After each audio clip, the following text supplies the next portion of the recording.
आज हम बात करते हैं संत श्री आशाराम बापू की आध्यात्मिक ओरा की। आध्यात्मिक ओरा वैसे तो भारत के वैज्ञानिक, विश्व के वैज्ञानिक, अलग अलग जो संत महात्मा जिन्होंने आध्यात्मिक क्षेत्र में बड़ा काम किया है या जिन्होंने वैज्ञानिक क्षेत्र में बड़ी बड़ी उपलब्धियां अंतरिक्ष में हासिल करी है या जिन्होंने रॉकेट बनाया, वायुयान बनाया, बल्ब का आविष्कार किया, ऐसे कई वैज्ञानिकों ने ओरा नापी कि आखिर क्या है इनके अंदर जो इस टाइप से इन्होंने इतना बड़ा काम किया। तो दोस्तों, वैज्ञानिकों ने जब आशाराम बापू जी की ओरा नापी तो वो कई किलोमीटर तक दूर तक उनको एक ऐसी ओरा पाई गई कि वैज्ञानिक उसका रिजल्ट देख के चकित रह गए कि निश्चित रूप से आशाराम बापू जी के पास चमत्कार है, सिद्धियां है। ये वैज्ञानिक दांतों तले उंगली दबा के मानने लगे इस बात को कि आशाराम बापू जी निश्चित रूप से कोई ना कोई बड़े महापुरुष है। तो दोस्तों, आइए मैं आपके बारे में बहुत कुछ आज नई जानकारी बता रहा हूं बापू जी के बारे में। मैं हूं BL Prajapati, motivational speaker. Channel पर आप पहली बार आए हो तो इसको सब्सक्राइब कीजिए, लाइक कीजिए, शेयर कीजिए।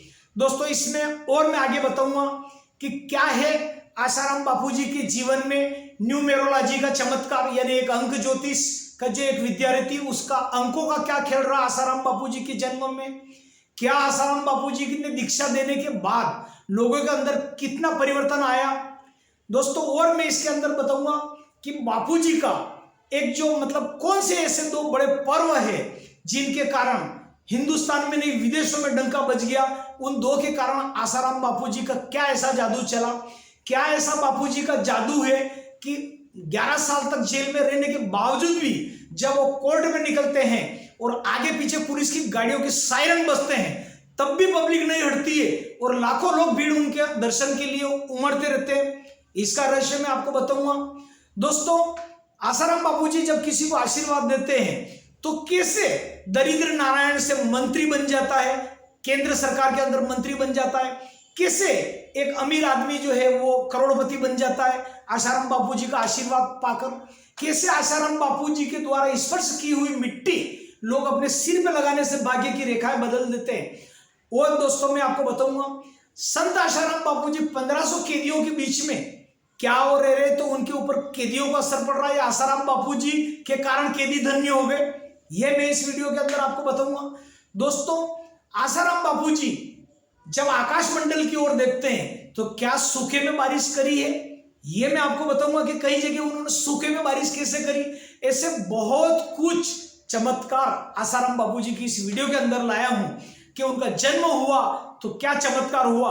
और ऐसे महान संत के बारे में दोस्तों पहले उनको जानिए फिर मानिए, तो बने रहिए वीडियो के अंत तक। तो हम बात करते हैं सबसे पहले आशाराम बापू जी की ओरा।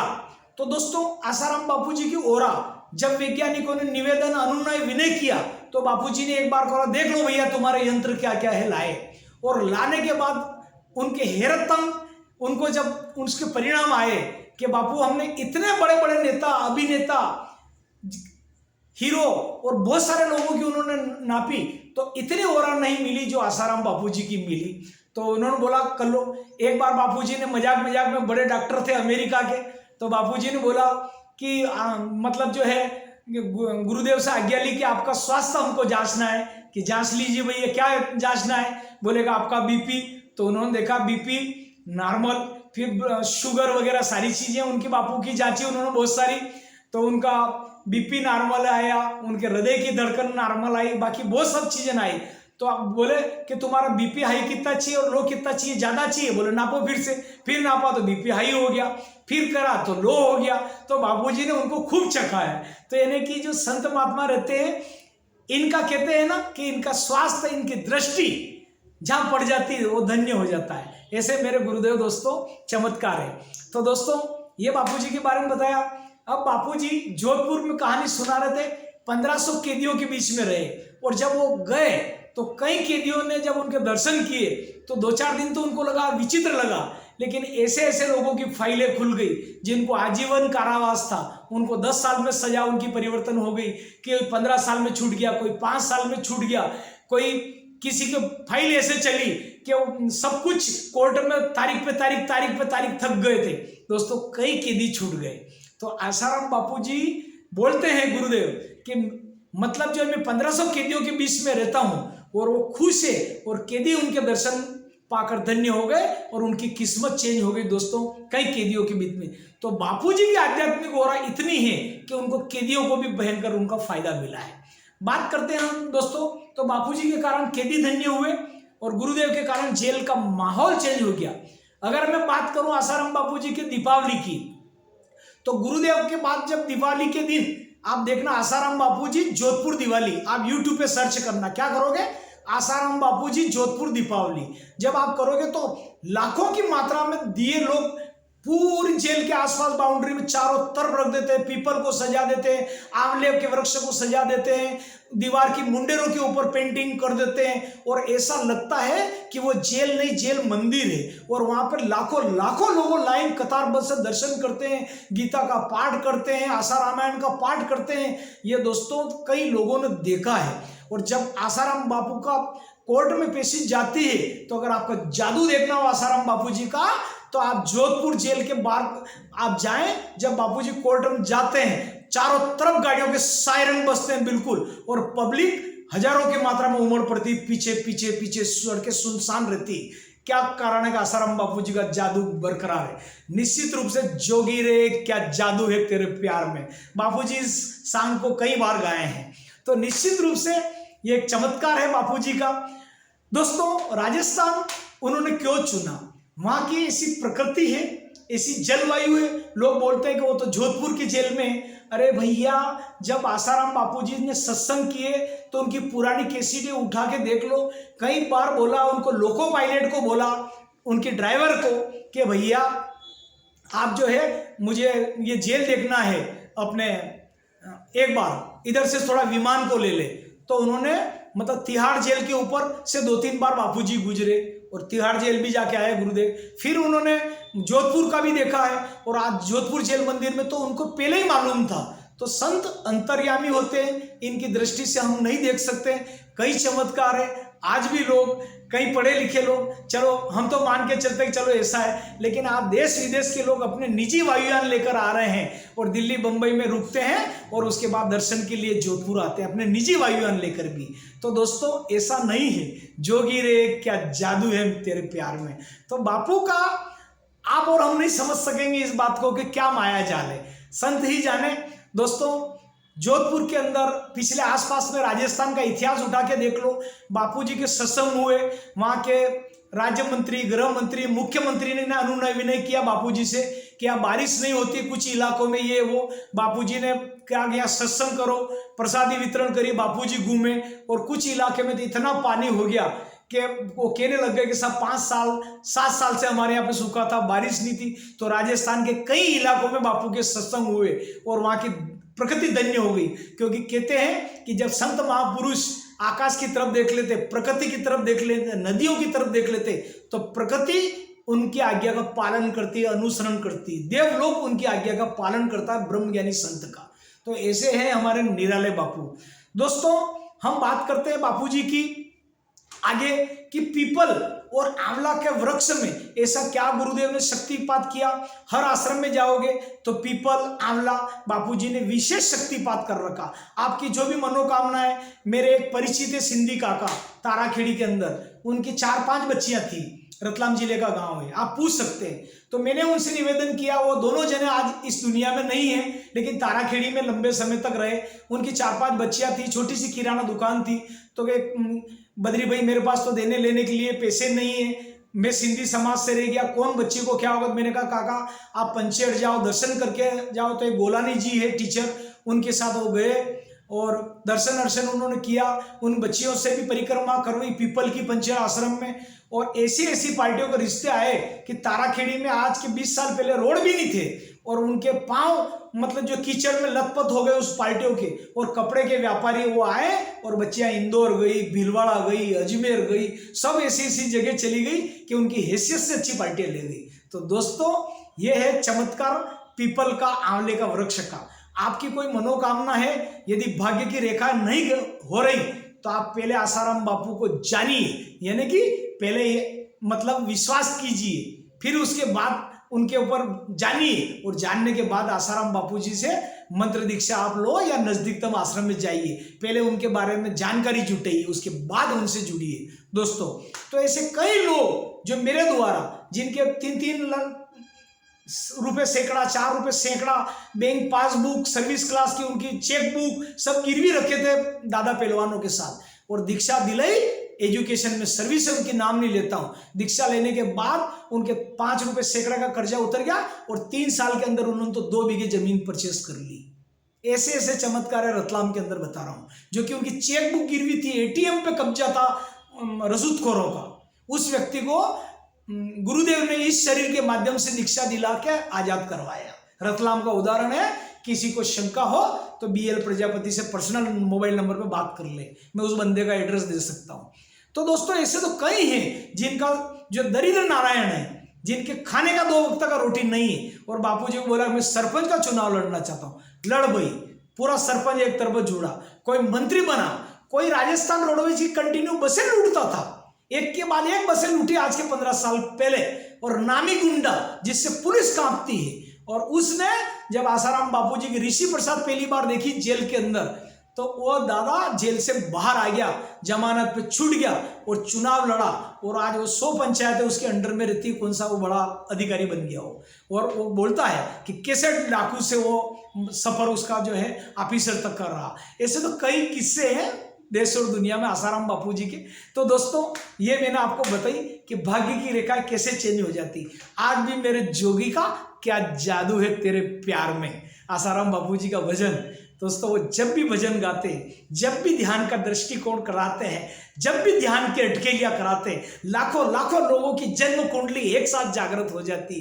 क्या जादू है बापू तेरे प्यार में। तो दोस्तों ये मैंने आपको बापू जी का जो वीडियो बताया, पूरा हृदय से इसका मैंने वर्णन किया है दोस्तों। और एक और बताऊं मैं आपको कि जो बापू जी का जो जन्म हुआ है वो हुआ है मध्याह्न, यानी कि दिन के समय 12 बजे, जो कि भगवान श्री राम का भी समय 12 बजे हुआ, भगवान श्री कृष्ण का समय रात की 12 बजे हुआ।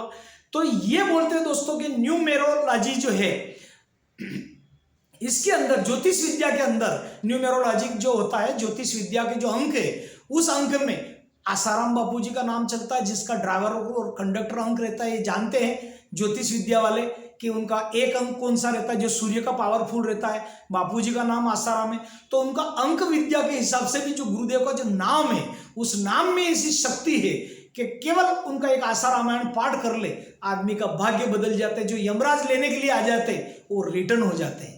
तो ये कारण है उनका। तो बापू जी का जन्म हुआ तो जैसे ही एक योगी आए घर पे, तो उनकी तरफ, बापू जी की तरफ देखा, जो ज्योतिष विद्या के जानकार रहते हैं, ये तो महान संत बनेगा, लोगों का उद्धार करेगा, सुनी गुरु की भविष्यवाणी, गदगद हो गई सिरुमलानी, माता ने भी माता चुम्मा लेकर के हर कोई घुमा। यानी कि आसाराम बापू जी की भविष्यवाणी, एक गुरु उनके दर पे आए थे जो कि जन्म से पहले ही उनके मतलब जो झूला दे गए और सारी भविष्यवाणी कर गए आके देख के। तो आप सोचो कि ऐसे बापूजी का जो ज्योतिष विद्या भी शुरू से कुछ ऐसी अटकेलियां करने लग गई कि मतलब जैसे भगवान राम का जन्म हुआ, कृष्ण का हुआ, ऐसा मध्याह्न। और माँ ऐसी देखिए कि पीड़ा हो रही थी, लेकिन भगवान के भोग लगाना था, तो पीड़ा को थोड़ी देर रोका और 12 बजे का समय का थोड़ा इंतजार किया। माखन मिश्री का माँ ने भोग लगाया और उसके बाद बापू को जन्म दिया। धन्य हो ऐसी महंगी बा माता, आपको लाख लाख हृदय से प्रणाम कि आज आपका वर्णन मैं कर पा रहा हूँ। माँ महंगी बा इस दुनिया में नहीं है। तो दोस्तों ये आपको मैंने बताया आसाराम बापू जी के बारे में कि उनका कैसा रहा। दीक्षा से दरिद्र नारायण, जिनके खाने पीने के लोगों के लाले पड़ रहे थे, 10 किलो गेहूं किसी के वहां से ले से 20 किलो गेहूं लाए, पहनने के लिए कपड़े किसी से मांगते थे, उनको इस शरीर के माध्यम से मैंने 2-3 जनों को दीक्षा दिलाई और आज भगवान की दया से पक्के मकान है, बच्चे अच्छी जगह लग गए और मौजी मौजी। मैं कितना उदाहरण बताऊं, मैं 20 साल से बापूजी की नजदीकतम रहा काफी समय से, और ये जो मैं वर्णन कर रहा हूं मेरा खुद की घटना है, कहीं कॉपी पेस्ट किया हुआ माल आपके सामने नहीं परोस रहा हूं। ये मैंने देखा है, मेरे संपर्क वाले को दीक्षा देके उनमें चेंज हुआ। एक एडवोकेट बहन है रतलाम में, मंजू, काफ़ी चेंजेस आया उन दीदी के अंदर। वो खुद बोलती है, ऋषि प्रसाद पढ़ती है, पंचेर आश्रम भी गए और बोलते हैं कि मेरा जिंदगी चेंज हो गया, मैं कोर्ट का गलत केस कभी हाथ में नहीं लेती हूँ, मुजरिम मेरे पास आते हैं। तो देखो आप, वकील लोगों का हृदय परिवर्तन हो गया। वो क्या तारीख पे तारीख ने, क्या जमानत ने, क्या वो बापू भोग के लिए बाएं हाथ का खेल है, लेकिन उनकी लीला है क्या है हम लोग नहीं समझ पा रहेंगे। जिस दिन आसाराम बापू जी बाहर आएंगे, मैं फिर इस वीडियो के माध्यम से कह रहा हूं, जिस दिन मेरे गुरुदेव बाहर आएंगे उस दिन पूरे भारत ही नहीं विश्व के अंदर दिवाली बनेगी। और मेरे गुरु ने कहा था एक दिवाली और बनेगी, ये बापूजी जिस दिन बाहर आएंगे उस दिन दिवाली बनेगी। और ये बात मान के चलना, लिख लेना कि गुरुदेव बाहर आएंगे उस दिन आप देख लेना कि सोशल मीडिया क्या क्या उनके बारे में लिखता है। तो ये है दोस्तों, तो कुछ लीला है उनकी, अपन कुछ को रहने ही दो, राज की बात राज ही रहने दो, ये अपन नहीं जानते हैं। दर्शन करो, सत साहित्य पढ़ो, लाभ लो उनके। दोस्तों यह मैंने आपको जानकारी बताई। बापूजी ने देखा कि अब भारत के अंदर मेरे देश और दुनिया में विश्व गुरु मेरा बन रहा है, और भारत की आबादी अगर मैं बात करूं तो लगभग 1 अरब हमारी संख्या भारत में हिंदू की हो रही है। वैसे तो हमारा बोलते हैं कि 140 करोड़ के आसपास संख्या हमारी जाने के लिए बेताब है, जनगणना हुई नहीं है। एक गूगल के मुताबिक आंकड़ा लगभग 130 करोड़ से ऊपर का लगभग संख्या चला गया। उसमें हिंदू धर्म की संख्या अनुमानित तौर पे लगभग 100 करोड़ के आसपास होने के लिए जा रही है, और धर्म विशेष के लोगों की संख्या 2.76 करोड़, यानी कि 2 करोड़ लगभग 76 लाख के आसपास उनकी संख्या है। फिर भी वो धर्म परिवर्तन कर रहे थे। तो मेरे गुरुदेव ने 25 तारीख को तुलसी पूजन आज के 20 साल पहले शुरुआत करी, और आज विश्व के अंदर तुलसी पूजन की पूजा हो रही, और धर्म परिवर्तन मेरे गुरुदेव के कारण एक हद तक रुक गया, और गुरुदेव ये हुए। गुरुदेव ने जगह जगह टैक्स वगैरह लगा रहे थे, तो नितिन गडकरी जी वगैरह उस समय परिवहन मंत्री थे, इस मुद्दे को सदन में उठवाया और बहुत सी जगह टैक्स माफ करवाया, मंदिर का पुनर्जीवन उद्धार करवाया। बापूजी ने धर्म के लिए बहुत काम किया। गौशालाओं के लिए हजारों गौशालाएं जगह जगह गुरुदेव के आशीर्वाद से मार्गदर्शन में चल रही है, उनकी खुद की भी है। बाल संस्कार केंद्र में छोटे बच्चे बड़े बड़े देश और दुनिया में बापूजी के करोड़ों पैकेज पे लग गए लड़के, और आज अच्छे से काम कर रहे हैं। ज्ञान भी है और आध्यात्मिक शक्ति भी है ज्ञान के साथ, और नियम संयम से कर रहे हैं। बापू ने बोला मेरा भारत विश्व गुरु बनेगा, और विश्व गुरु की कगार पे है, तो गुरुदेव की कृपा से बन गया है। गुरुदेव ने बहुत पहले कह दिया था कि भारत विश्व गुरु बनेगा, और विश्व गुरु की राह पर अब कोई आड़ा नहीं है, भारत विश्व गुरु बन गया। तो दोस्तों गुरुदेव अंतर्यामी रहते हैं, उनकी आज्ञा सर्वोपरि, उन्होंने जो बोल दिया वो होके रहता है। तो ये गुरुदेव का ऐसा बोलते हैं कि 17वां 18वां अवतार है, हम नहीं समझ सकते। कृष्ण अवतार में भी आए, राम अवतार में भी आए। अब जो जिसको भी निगुरा जो बोलना है, जो सोचे, जिसकी जैसी मति होगी, जिसकी जैसी दृष्टि होगी, ऐसे गुरुदेव के बारे में सोचेंगे। तो दोस्तों ये मैंने आपको वीडियो बताया, आपको कई लोगों को आशीर्वाद दिया उन्होंने। 70 वर्ष की उम्र में जो विज्ञान फैल ले, आपका विज्ञान नन्ना है कि इम्पॉसिबल मां नहीं बन सकती, वो 70 वर्ष की दीक्षा लेके दंपत्ति उन्होंने पुत्र रत्न की प्राप्ति हुई, उनके बच्चे को जन्म हुआ। ऑन रिकॉर्ड संत श्री आशाराम जी बापू जी की समितियों के पास देख सकते हो किसी भी आश्रम में कि 70 वर्ष की माँ कौन बनी। मुझे अभी नाम याद नहीं है, गूगल पे मैंने सर्च भी नहीं किया, आपको सारा रिकॉर्ड आशाराम बापू जी की समितियां दे देगी।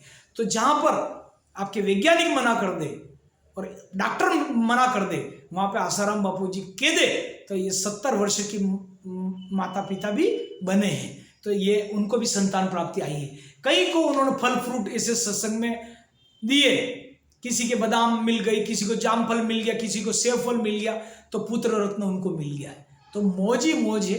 आप भी नजदीकतम आश्रम में जाइए, कुछ समय बिताइए, दर्शन लाभ लीजिए, पीपल की परिक्रमा करिए। संत आशाराम बापू जी के पूर्णिमा और अमावस्या हर आश्रम में अच्छे से मनाई जाती है, तो आप अमावस्या को जा सकते हैं, पूर्णिमा को जा सकते हैं, रविवार को जा सकते हैं, गुरु पूर्णिमा को जा सकते हैं, तुलसी पूजन में जा सकते हैं, मातृ पितृ पूजन में जा सकते हैं, श्राद्ध पक्ष जो पितरों को तर्पण के लिए किया जा सकता है उनमें जा सकते हैं। बहुत एक्टिविटी बहुत होती है आसाराम बापू जी के। हर आश्रम में जाइए और उनके प्रोडक्ट अगरबत्ती, शैम्पू और बहुत सारी चीज़ें आयुर्वेदिक भी उनकी दवाइयाँ वगैरह मिलती है। नज़दीकतम आश्रम में जाएं और आप उसका लाभ अवश्य पाएं रीजनेबल रेट में। मैं BL Prajapati motivational speaker. Channel पर आप पहली बार आए हैं तो सब्सक्राइब करना ना भूलें, बेल आइटम दबाइए ताकि नोटिफिकेशन आपको मिलता रहे। इस वीडियो को हर साधक का परम कर्तव्य है कि 10-10 ग्रुप में इस वीडियो को शेयर करें। आज के लिए इतना ही। हरिओम सभी को।